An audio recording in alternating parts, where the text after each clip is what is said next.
Hello everyone, I am Anshu Agarwal और आप सभी को एसआरसीसी के लिए ऑल द बेस्ट। खूब अच्छे से पेपर देना और इजी इजी क्वेश्चंस पहले करना, ठीक है। इवन आज के पार्ट में भी आप ध्यान देना कि मैं क्वेश्चंस को अप्रोच कैसे करता हूँ, क्योंकि आप एक चीज़ जानते हो कि टफ से टफ क्वेश्चन को सॉल्व करने का सबसे आसान तरीका आपको मिलेगा तो सिर्फ इसी चैनल पे, ठीक है। तो हाँ, जितने भी लोग नए नए चैनल से ऐड हुए उनको जल्दी से मैं एक चीज़ बता दूँ कि हमारे चैनल के आप प्ले लिस्ट पे जाओ, है ना।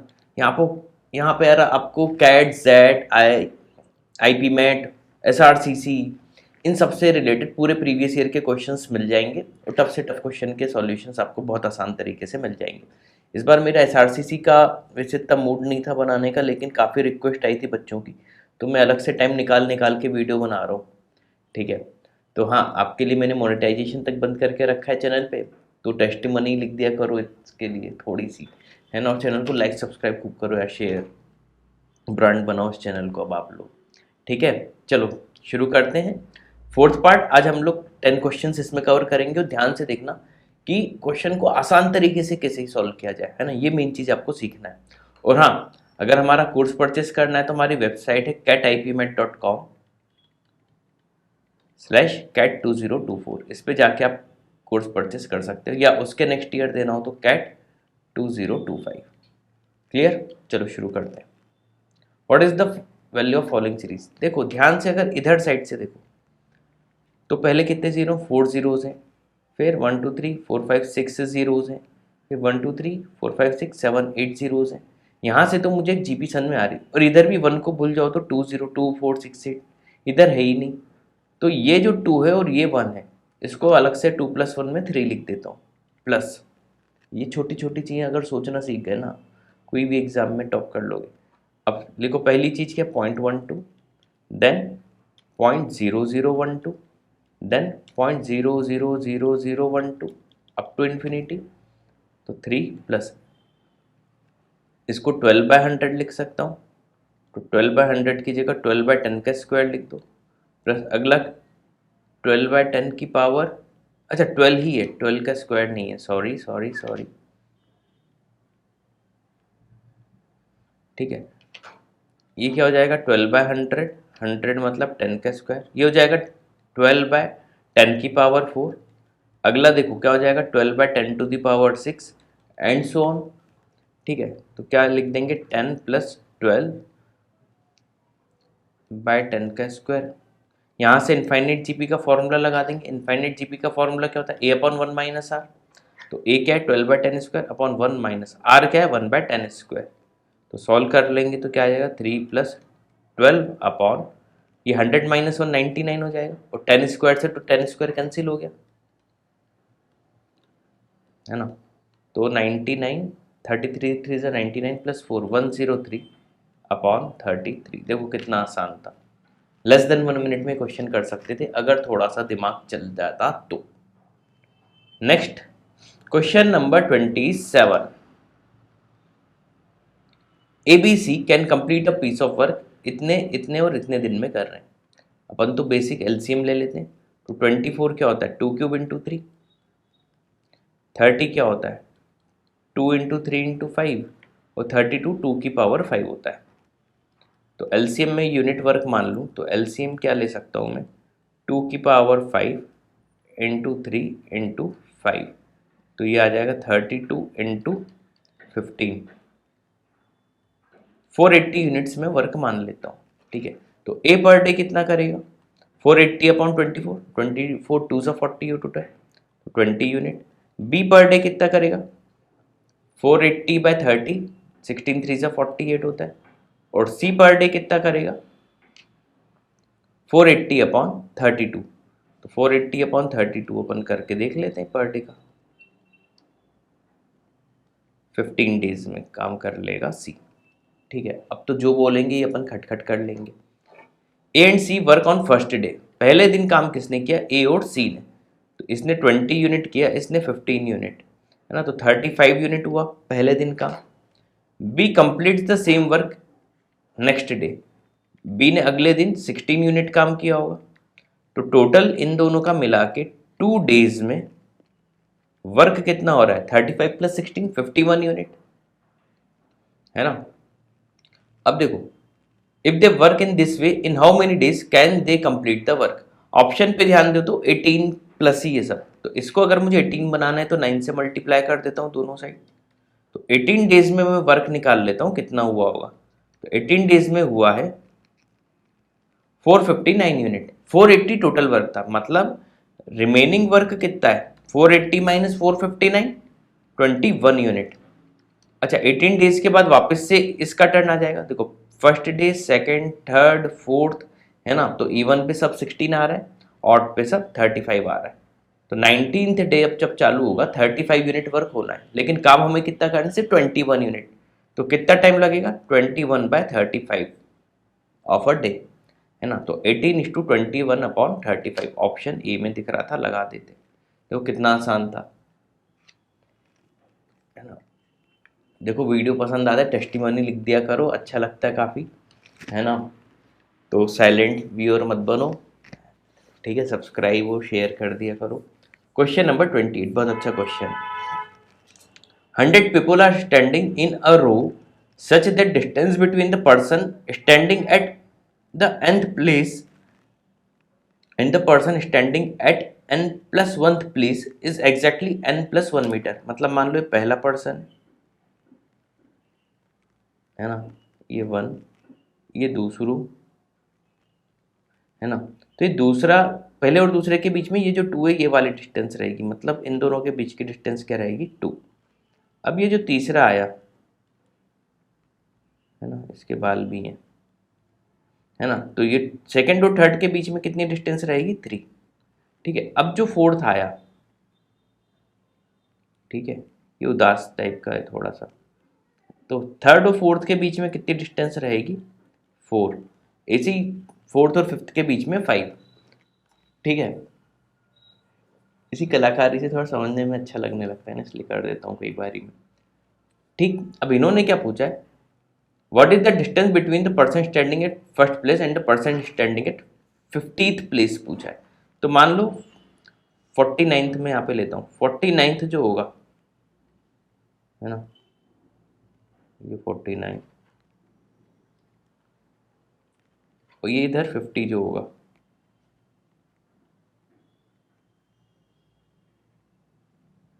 ये ज़्यादा मस्तीखोर लग रहा है, इनके बीच की डिस्टेंस 50 हो।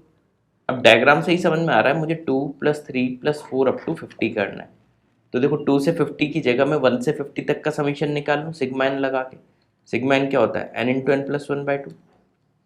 तो 50 तक का समीशन क्या हो जाएगा, 50 × 51/2। सॉल्व कर लेते हैं,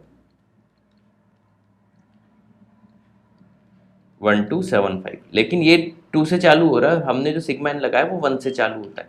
तो 1275 में से सिर्फ 1 माइनस करना था, तो 1274 आपका आंसर आ जाता, ऑप्शन ए। उम्मीद है समझ में आ गया होगा, कितना आसान था।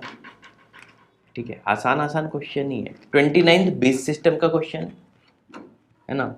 ये जो नीचे लिखा रहता है इसका मतलब है ये बेस n में है, लाइक a + b बेस 10 में है, तो a + b अपन सीधे लिख देते हैं इज इक्वल टू 20। अच्छा 20 ये जो दिया हुआ है ये बेस 3 में, तो हमेशा क्या करना चाहिए, हमें कन्वर्ट कर लेना चाहिए, है ना। 20 को हम कन्वर्ट करेंगे तो कैसे करेंगे, 0 × 3⁻0 + 2 × 3⁻1, इसकी वैल्यू क्या आ जाएगी 6, मतलब बेस 10 में ये 6 है। तो a + b की वैल्यू क्या है 6। सिमिलरली a² + b² क्या बोल रहे हैं ये लोग 202, लेकिन वापस से बेस 3 में बोल रहे हैं, हम डेसिमल में कन्वर्ट करेंगे। तो 2 × 3⁻0 + 0 × 3⁻1 + 2 × 3⁻2, तो 20 आ जाएगा। 9 × 18 + 2 20, तो a² + b² क्या आ गया 20। And what are the value of A and B respectively. देखो क्वाड्रेटिक और ये सब इक्वेशन बनाने का मतलब नहीं, दो ऐसी वैल्यू सोच लो जल्दी जल्दी, पॉजिटिव में ही सोचेंगे इसलिए ज़्यादा अपन को दिक्कत नहीं होनी चाहिए कि एडिशन में 6 आ जाए, स्क्वायर करके ऐड करूँ तो 20 आ जाए। तो 5 और 1 हो नहीं सकता, 4 और 2 6 होता है, 4 का 16 + 4 20 होता है, 4 और 2 वैल्यू आ जाएंगी, वैल्यू क्या आ जाएंगी 4 और 2। लेकिन बेस 3 में पूछा है तो 4 को बेस 3 में कन्वर्ट कर लो। अच्छा 2 तो बेस 3 से वैसे ही कम है, तो 2 तो बेस 3 में भी 2 ही रहेगा, एक ही ऑप्शन में 2 दिख रहा था, डी लगा दो। खैर 4 को अपन कन्वर्ट करके आपको बता देते हैं बेस 3 में, तो 3 1 ज़ा 3, रिमाइंडर 1 है ना, 1 और 1 है ना, बेस 3 में 4 को 11 लिखेंगे, ऑप्शन डी। उम्मीद है ये भी समझ में आ गया होगा। 30 देखो, इस टाइप की मैंने शॉर्ट ट्रिक बहुत सारी बताई हुई। देखो पहले मैन को देखो, 1 इंटू 18 मैन और उसके डेज, और इधर मैंने 4 इंटू 5 20, और इधर 18, डिफरेंस क्या आ जाएगा 2m, इज इक्वल टू करके लिख दो 1 इंटू 18, और इधर 3 into 5 15, 18 minus 15 3w, 2 man is equal to है 3w के। क्लियर? अब इन हाउ मेनी डेज, अब किसी भी एक में चेंज कर लेंगे हम, है ना। जैसे इधर 4 मैन 3 वुमन दिया हुआ है, तो 3 वुमन का डायरेक्ट अपन को पता है 2 मैन, तो 4 मैन ये थे और 2 मैन और ले लो, तो 6 मैन कोई काम करते हैं 5 डेज में, 6 मैन काम करते हैं 5 डेज में, ऐसा मल्टीप्लाई करके लिख दिया। अब कितने मैन, यानी 2m तो यही, और 3m की जगह वापस से 2m लिख दूँ, तो 2 + 2 4m कितने दिन में करेंगे, सेम वर्क तो डी, ये 2 2 ज़ा 4, 2 3 ज़ा 6, तो 15/2 डेज आएगा। 15/2 को मैं कैसे लिख सकता हूँ, 7:1/2, ऑप्शन सी। देखो कितना आसान था ये भी, सारे क्वेश्चन लेस देन 1 मिनट के थे। ये दिखने में आपको लग रहा होगा यार ये पता नहीं क्या पूछ लिया, लेकिन मेरी नज़रों से अगर देखो, मेरी नज़रों मतलब इस पर फोकस करो। देखो ए सी, अगर ए C/A इसको मैं बना दूं, इसको B/A बना दूं, इसको C/A बना दूं, तो एक चीज प्रोडक्ट ऑफ फ्रूट्स हो जाएगी, एक एक सम ऑफ फ्रूट्स हो जाएगी। बस यही तो करना था। तो ये जो बड़ा सा रूट दिया हुआ है इस पे ध्यान ही मत दो, तो 2 √AC दिया हुआ है, इसके भी अपॉन में A लिख दो, माइनस B के भी अपॉन में A लिख दो, है ना। और इस पूरे के डिवाइड में क्या है, इसको C/A लिख दो, क्योंकि A से ऊपर डिवाइड किया है तो नीचे भी करना पड़ेगा, है ना। तो देखो 2, ये √C/A हो जाएगा, और √C/A, चलो आपके लिए पहले लिख देता हूँ, प्लस इसको मैं माइनस B/A लिख देता हूँ, अपॉन में क्या है C/A। अब हम जानते हैं कि अंडर रूट माइनस B/A क्या होता है, सम ऑफ रूट्स, यानी u + v प्लस 2 C/A होता है प्रोडक्ट ऑफ रूट्स, तो रूट में तो √uv अपॉन C/A क्या है u इंटू v, uv। ठीक। अच्छा, अगर यहाँ पे ध्यान दो आप, तो अंडर रूट, ऊपर जो न्यूमरेटर है इसको मैं ऐसे लिख सकता हूँ √u + √v का होल स्क्वायर। देखो a² + b² + 2ab दिख रहा था, अपॉन uv तो है ही। ठीक है। अच्छा, uv से इसमें मल्टीप्लाई अंदर ही अंदर कर दूँ, तो √u/u क्या हो जाएगा, 1/√u प्लस 1/√v, इसका स्क्वायर हो जाएगा। क्लियर है? अब खत्म है ना। तो इसको क्या लिख सकता हूँ, 1/√u प्लस 1/√v, इतना सा था। या इसको और को अलग तरीके से करना हो, ये मान लो ये स्टेप आपको मेरी समझ में इन केस ना आई हो, तो इसको स्क्वायर ऊपर हटा दो, तो ऊपर हो जाएगा √u + √v, अपॉन नीचे हो जाएगा √uv। अब सॉल्व करोगे तो 1/√u प्लस 1/√v आ जाएगा। तो दो तरीके थे आपके पास सॉल्व करने के लास्ट स्टेप में, ऑप्शन सी। देखो दिखने में क्वेश्चन टफ हो सकते हैं लेकिन होते नहीं है। Question number 32, two students x and y are best friend, they sit randomly in a row of 9 seats with 7 other friends to watch a movie. इन्हें पूरी 9 सीट्स ऑक्यूपाइड है, ये साथ में बैठे, इसकी प्रोबेबिलिटी देखो, टोटल केस तो फैक्टोरियल 9 होगा। अब देखो 1 2 3 4 5 6 7 8 9, ये आपने खूब बार क्वेश्चन किया होगा। मान लो ये दोनों साथ में बैठ गए, तो अब टोटल प्लेस कितने, 1 2 3 4 5 6 7, और ये मिला के 8, फैक्टोरियल 8 से अरेंज कर सकता हूँ, इंटू इन दोनों को आपस में फैक्टोरियल 2 से। तो सॉल्व कर लेंगे तो ऊपर बचेगा 2 × 8 फैक्टोरियल, अपॉन नीचे सॉल्व करेंगे तो 9 × 8 फैक्टोरियल, 8 से 8 कैंसिल, बचेगा क्या 2/9। ये क्वेश्चन ओरल आप कर सकते थे, ऑप्शन ए। क्वेश्चन नंबर 33, अच्छा दिखने में ये क्वेश्चन भी कैसा लग रहा होगा आपको कि यार ये क्या पूछ लिया। लेकिन इसमें आपको पेन तक नहीं चलाना। पूछो कैसे, कमेंट में पूछो कैसे, तभी आंसर दूंगा। ठीक है चलो, देखो ये मेन चीज़ थी, ये अगर किसी ने ध्यान दिया होता फिर उसको पेन भी नहीं चलाना। F of minus X is equal to क्या बोल रहे हैं, माइनस ऑफ एफ एक्स, मतलब ऑड फंक्शन है, ऑड फंक्शन है, ऑड फंक्शन है, बस यही तो बार बार बोलना था और क्वेश्चन खत्म। साइन ऑड फंक्शन में माइनस का साइन दे देता है, कॉस तो इवन होता है, यानी एक्स की जगह अगर मैं माइनस एक्स रखूँ तो यहाँ पे तो माइनस साइन हो जाएगा, यहाँ भी माइनस हो जाएगा, यहाँ भी माइनस, लेकिन कॉस में माइनस एक्स रखूंगा तो ये तो प्लस ही हो जाएगा। और जब इन सबको मैं ऐड करूंगा तो फंक्शन ही चेंज हो जाएगा, ये तो ना इवन रहेगा ना ऑड रहेगा, है ना। तो अगर इसको मुझे ऑड फंक्शन बनाना है, यानी बाहर एक माइनस निकालना है, ये तभी पॉसिबल है जब ये टर्म ही ना रहे। कौन सी टर्म ना रहे, ये वाली।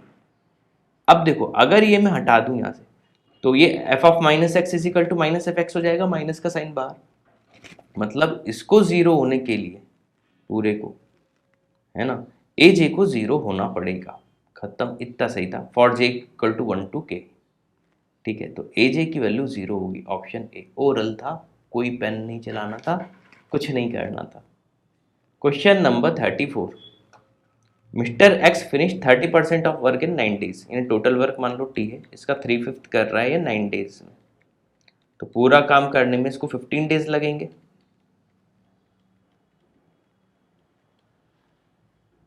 हाँ बोलो।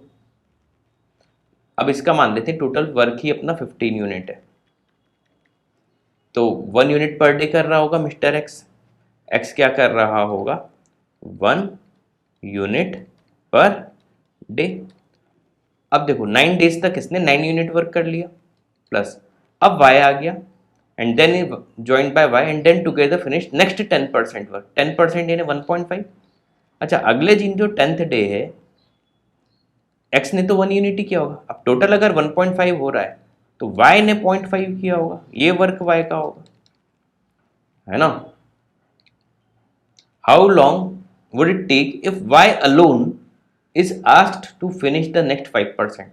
तो y देखो 1 डे में y की बात चल रही है, करता है 1/2 यूनिट,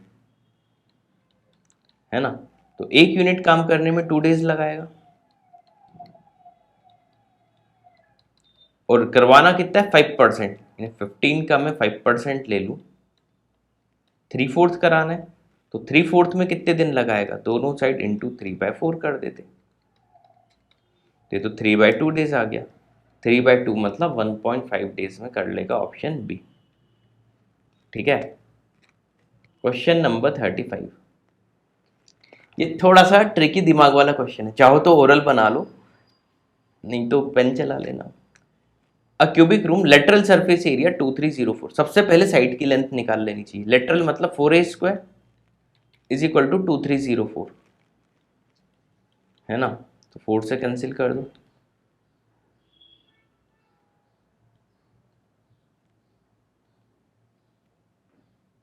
576, ए की वैल्यू 24 आ गई, मतलब एक क्यूब बनाते हैं अपन, है ना, ए की वैल्यू 24 है, इसको हटा दें,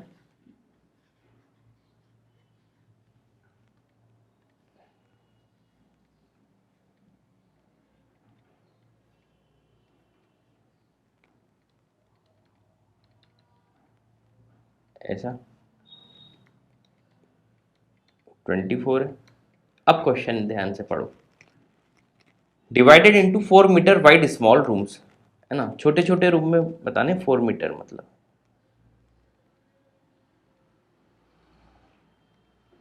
देखो कितने हो गए, 4 4 4 4 4 4 6 हो गया, है ना।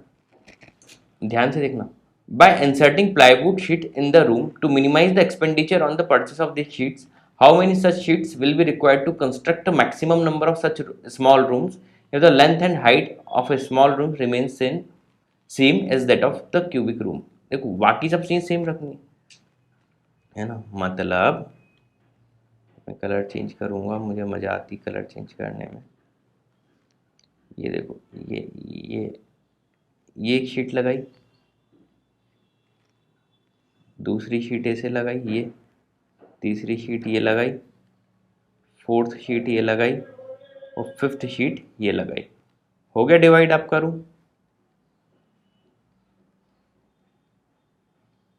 ये 5 शीट में आपका काम हो गया। डायग्राम बनाते आप डायग्राम बना के ओरल आंसर दे सकते थे। ठीक है, तो 5 शीट्स में आपका काम हो गया। 6 मत लगा देना, कई बच्चे क्या करते हैं 24/4 करके 6 लगा देंगे, लेकिन 5 शीट में ही आपका 6 पार्ट में डिवाइड हो जाएगा। ठीक ना क्या? तो ये थी छोटी मगर मोटी बातें। और हाँ, अगर अभी तक वीडियो देख रहे हो तो चैनल को सब्सक्राइब जरूर कर देना। और ये हमारी वेबसाइट है catipmet.com, इस पे आके कोर्स परचेस करने की सजेशन बाकी लोगों को भी देना। ठीक है, thanks for watching this video.